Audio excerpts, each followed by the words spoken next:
ایک چھوٹے سے گاؤں میں میڈم ہارپر نام کی ایک خاتون رہتی تھیں۔ وہ بہت مہربان، نرم مزاج اور ہر وقت دوسروں کی مدد کے لیے تیار رہتی تھیں۔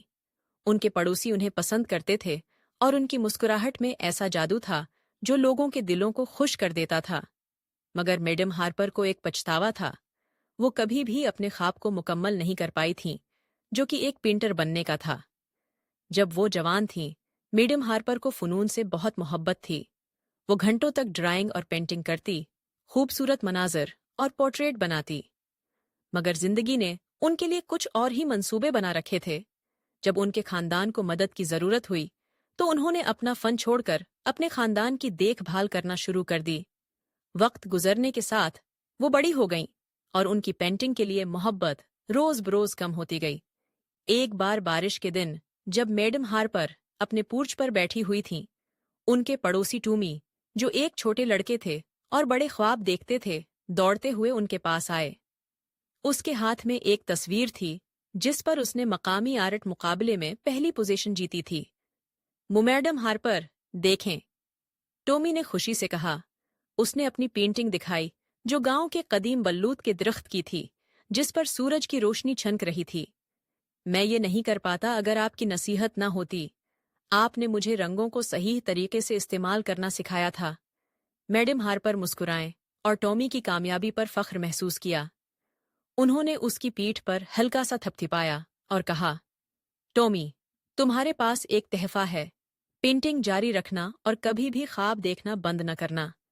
جب ٹومی چلا گیا، میڈم ہارپر اپنی ورکنگ چیئر پر بیٹھ گئیں اور ان وقتوں کے بارے میں سوچنے لگیں جب وہ بھی ایک آرٹسٹ بننا چاہتی تھیں۔ ان کا دل غم سے بھر گیا جب انہوں نے محسوس کیا کہ وہ اس خواب کو بہت پہلے چھوڑ چکی ہیں، یہ سوچتے ہوئے کہ اب دوبارہ شروع کرنا بہت دیر ہو چکی ہے۔ اس رات میڈم ہارپر کو نیند نہیں آئی۔ پینٹنگ کا خیال ان کے دماغ میں گھومتا رہا۔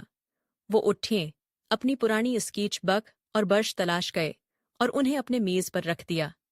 وہ ان کو ایک طویل وقت تک دیکھتی رہیں اور سوچنے لگیں کہ کیا وہ دوبارہ شروع کرنے کے لیے بہت بڑی عمر کی ہو چکی ہیں۔ پھر انہوں نے ایک پرانی کہاوت یاد کی، آپ کبھی بھی اپنے نئے خواب کو دیکھنے یا نیا مقصد بنانے کے لیے بوڑھے نہیں ہوتے۔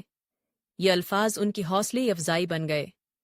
اگلے دن میڈم ہارپر آرٹ کی دکان پر گئیں اور نئے رنگ، برش اور کینوس خریدے۔ ان کے ہاتھ کانپ رہے تھے جب انہوں نے سالوں کے بعد پہلی بار پینٹنگ شروع کی۔ وہ پینٹنگ کامل نہیں تھی، مگر اس کی کوئی پرواہ نہیں تھی۔ اہم بات یہ تھی کہ وہ آخرکار اپنے دل کی بات سن رہی تھیں۔ ہفتوں کے دوران میڈم ہارپر روزانہ پینٹنگ کرتی رہیں۔ ان کا کام ہر دن بہتر ہوتا گیا اور وہ خوشی پھر سے محسوس کرنے لگیں جو کبھی جوانی میں پینٹنگ کرتے وقت ہوتی تھی۔ جلد ہی ان کی پینٹنگز ان کے گھر میں پھیل گئیں اور اتنی خوبصورت ہو گئیں کہ پڑوسی انہیں دیکھنے آئے۔ ایک دن مقامی آرٹ گیلری نے انہیں اپنی پینٹنگز نمائش کے لیے مدعو کیا۔ میڈم ہارپر کو گھبراہٹ محسوس ہو رہی تھی، مگر وہ بہت پرجوش بھی تھیں۔ انہوں نے کبھی نہیں سوچا تھا کہ اس عمر میں ان کے پاس اپنے کام کو دنیا کے سامنے پیش کرنے کا موقع آئے گا۔ جب نمائش کھلی تو لوگ ان کی پینٹنگز دیکھ کر ان کی صلاحیتوں کی تعریف کرنے لگے۔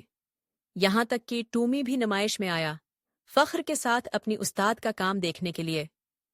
میڈم ہارپر، ٹومی نے کہا، اس کی آنکھوں میں چمک تھی، آپ نے کبھی اپنے خواب کو نہیں چھوڑا۔ آپ نے مجھے سکھایا کہ یہ کبھی بھی دیر نہیں ہوتی کہ ہم وہ کریں جو ہمیں پسند ہو۔ میڈم ہارپر مسکرائیں اور جواب دیا، یہ کبھی بھی دیر نہیں ہوتی، ٹومی۔ خواب وقت کی قید نہیں رکھتے، انہیں بس تھوڑی ہمت کی ضرورت ہوتی ہے کہ وہ زندہ ہوں۔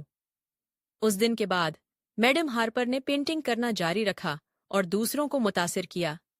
وہ اپنے گاؤں میں امید کی علامت بن گئیں اور لوگوں کو یہ دکھایا کہ آپ چاہے جتنے بھی عمر کے ہوں، ہمیشہ نئے خواب دیکھنے اور نئے مقاصد کے پیچھے دوڑنے کے لیے آزاد ہیں۔ کہانی کا سبق، یہ کبھی بھی دیر نہیں ہوتی کہ آپ اپنے خوابوں کے پیچھے دوڑیں۔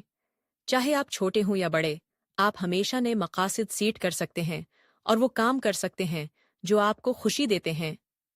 خوابوں کی کوئی عمر کی حد نہیں ہوتی، انہیں صرف آپ کے دل اور عزم کی ضرورت ہوتی ہے۔